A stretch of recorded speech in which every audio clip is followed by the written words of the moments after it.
ఆగు.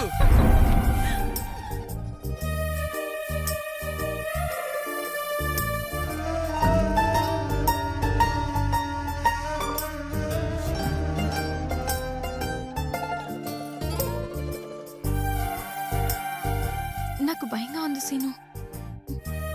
నేనున్నా కదా, భయం ఎందుకు? ఎవరైనా చూస్తారేమో. చంపేస్తా. ఎవడు చూసినా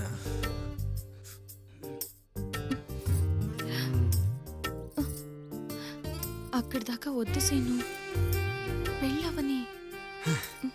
ఏంటి పెళ్ళవని? అది అయ్యాక చేసేది కూడా ఇదే కదా. అప్పుడు చేయడం వేరు, ఇప్పుడు చేయడం వేరు. పెళ్ళవని. ఏంటి పెళ్ళవని పెళ్ళవని? ఇప్పుడు చేస్తే పెళ్లి చేసుకోకుండా పారిపోతానన్నా? ఆ?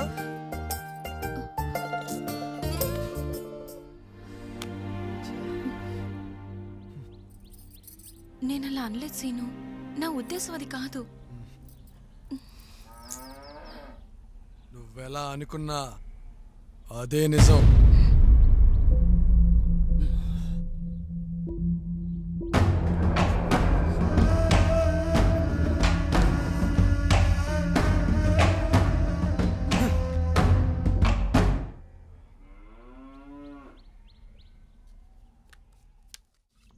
రే సీన్గా ఊర్లో అంతా మన గురించే మాట్లాడుకోవాలి, ఏమంటావు? అయితే వెళ్ళి మన ఊరు ప్రెసిడెంట్ గారిని వేసేయి. మా ఊరు ఏంది, అన్ని ఊళ్ళు నీ గురించే మాట్లాడుకుంటాయి. రే ఇప్పటికే ఊరంతా మనల్ని ఎతవల్లా చూస్తున్నారా. మరి ప్యాక్ ఆడుతూ కూర్చుంటే పెద్ద మనుషులో చూస్తారేంట్రా యాదవా. ఏం పేకెళ్ళారో బాబు, పనికొచ్చే పని ఒక్కటి చేయట్లేదని మా ఇంట్లో పెద్ద గొడవ. పనికొచ్చే పని చేయాలంటే ముందు పని ఉండాలి, పని ఇచ్చే మనిషి ఉండాలి, పనికి తగ్గ డబ్బులు ఉండాలిరా. చెప్తావురా చెప్తావు. అయ్య కూడబెట్టాడు, అమ్మ కూడబెడుతుంది. చెమటకంప ఎలా ఉంటుందో తెలియకుండా పెరిగావు. కన్నేస్తే పడే కన్నపిల్లలు ఊరంతా ఉన్నారు. ఎన్నైనా చెప్తావురా.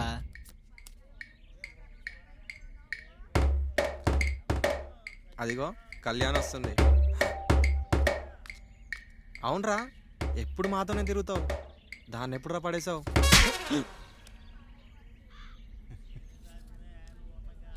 అదేంట్రా ఏం పడేసుకోకుండా వెళ్తుంది? తనే పడిపోయింది కదరా, ఆట అయిపోయింది. మందుకు కూడా టైం అయింది. ఏయ్ మరి డబ్బులు? ఏం చూడకుండా వెళ్ళిపోతుంది. డబ్బుదేముంది, ఇవాళ ఉంటుంది రేపు పోతుంది. ఈరోజు లేవని చెప్పొచ్చుగా, ఎంత బస్సు ఎందుకు?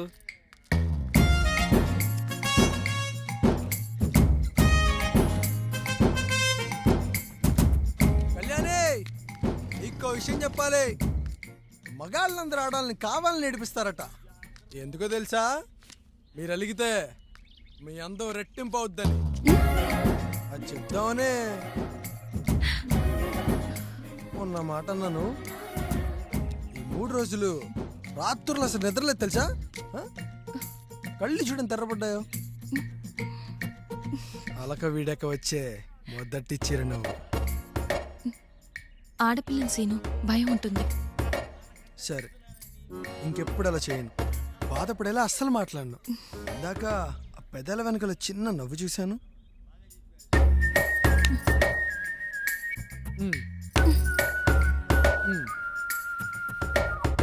పెళ్ళవని అని చెప్పాను కదా సీను. ఏంటి పెళ్ళవని పెళ్ళవని?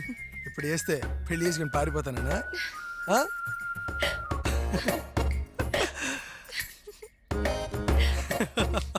హలో మేడం, వచ్చే శుక్రవారం నా పుట్టినరోజు. అయినోళ్ళందరూ ఏవేవో కానుకలిస్తారు. మరి నాలో సగం అనుకున్న వాళ్ళు ఏమిస్తారో?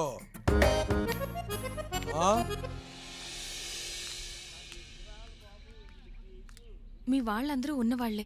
వాళ్ళిచ్చే కానుకలు కూడా ఖరీదుగానే ఉంటాయి. నేనేమివ్వగలను? ప్రేమతో ఏమిచ్చినా తీసుకుంటా.